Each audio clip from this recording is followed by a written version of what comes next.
আপনি যদি সঠিক নিয়মে ব্রয়লার মুরগির বাচ্চার বোর্ডিং ব্যবস্থাপনা করতে না জানেন, তাহলে বাচ্চা বড় ছোট হয়ে যাবে, মৃত্যুর হার বৃদ্ধি হবে, ওষুধ খরচ বৃদ্ধি হবে। আপনি যত চেষ্টাই করুন না কেন, মুরগি বিক্রি করার আগ পর্যন্ত খামারের বাচ্চাগুলো বড় ছোট হয়ে যাবে। বড় ছোট হয়ে গেলে খাবার খাওয়ার পরও ভালো অ্যাপসিয়ার পাবেন না।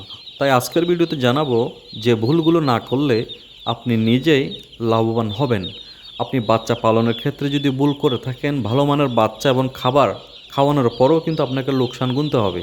যে সকল খামারিরা নতুনভাবে ব্রয়লার মুরগি পালন করতে চান অথবা পালন করতেছেন, বারবার পালন করার পরও লোকসান গুনেছেন, তাদেরকে আমি বলতে চাই, খামারে বাচ্চা আসার সাথে সাথে বাচ্চা ছেড়ে দেবেন না।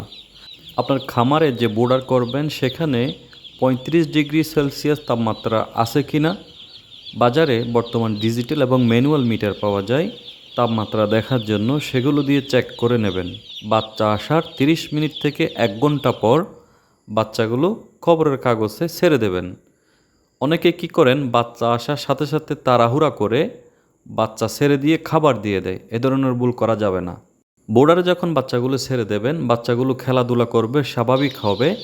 চেহারার উজ্জ্বলতা যখন আপনি লক্ষ্য করবেন বাচ্চাগুলো স্বাভাবিক রয়েছে, বাচ্চার মধ্যে কোনো আতঙ্ক নেই, বাচ্চা ছাড়ার 10 থেকে 20 মিনিট পর বাচ্চাগুলোকে পানি খেতে দেবেন।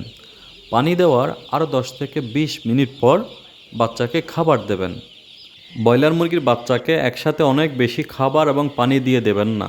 ঘন ঘন অল্প অল্প খাবার এবং পানি দেবেন। যত বেশি ঘন ঘন খাবার এবং পানি দেবেন, বাচ্চাগুলো তত তাড়াতাড়ি খাবার এবং পানি খেয়ে মাংস বৃদ্ধি হবে। অনেকে কি করেন, বাচ্চা আসার সাথে সাথে তাড়াহুড়ো করে বাচ্চা ছেড়ে দেন, খাবার দিয়ে দেয়, পরবর্তীতে পানি দেয়।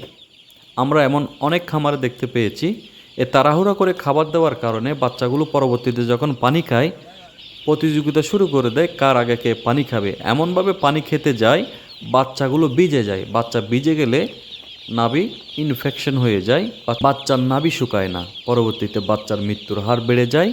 যে সমস্ত বাচ্চাগুলো পানি খেতে গিয়ে প্রতিযোগিতা করে ভিজে যায়, সে বাচ্চাগুলো খাবার খাওয়া কমিয়ে দেয়। এজন্যই পরবর্তীতে দেখবেন কিছু বাচ্চা ছোট হয়ে যায়, কিছু বাচ্চা আবার বড় হয়ে যায়। যে বাচ্চাগুলো ভিজে নেয় সে বাচ্চাগুলো স্বাভাবিকভাবেই বৃদ্ধি হয়। একটি সুস্থ সবল মুরগির বাচ্চার নাভি শুকাতে সময় লাগে 3 থেকে 5 দিন। আর সেখানে যদি আগে খাবার খাইয়ে দেন, পরবর্তীতে পানি খাওয়ার জন্য প্রতিযোগিতা করে সে বাচ্চাগুলো যদি ভিজে যায়, আপনি নিজে একবার ভেবে দেখুন কি পরিমাণ সময় লাগতে পারে বাচ্চার নাভি শুকাইতে। 3 থেকে 5 দিন বয়স খুবই গুরুত্বপূর্ণ।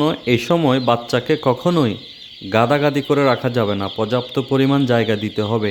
খামারিরা সবচেয়ে বেশি ভুল করেন, বাচ্চাকে সঠিক তাপ দেওয়ার জন্য কম জায়গাতেই বোর্ডিং ব্যবস্থাপনা করে থাকেন। শীতের সময় অথবা বৃষ্টির সময় এই ভুলটা বেশি করেন। দেখুন, মুরগির বাচ্চাকে সঠিক তাপমাত্রা যেমন দিতে হবে, একই সাথে সঠিক পরিমাণের জায়গা এবং আলো বাতাস দিতে হবে।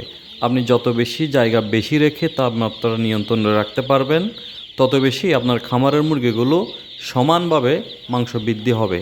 ব্রয়লার মুরগির বাচ্চাকে একসাথে অনেক বেশি খাবার এবং পানি দিয়ে দেবেন না। ঘন ঘন অল্প অল্প খাবার এবং পানি দেবেন। যত বেশি ঘন ঘন খাবার এবং পানি দেবেন, বাচ্চাগুলো তত তাড়াতাড়ি খাবার এবং পানি খেয়ে মাংস বৃদ্ধি হবে।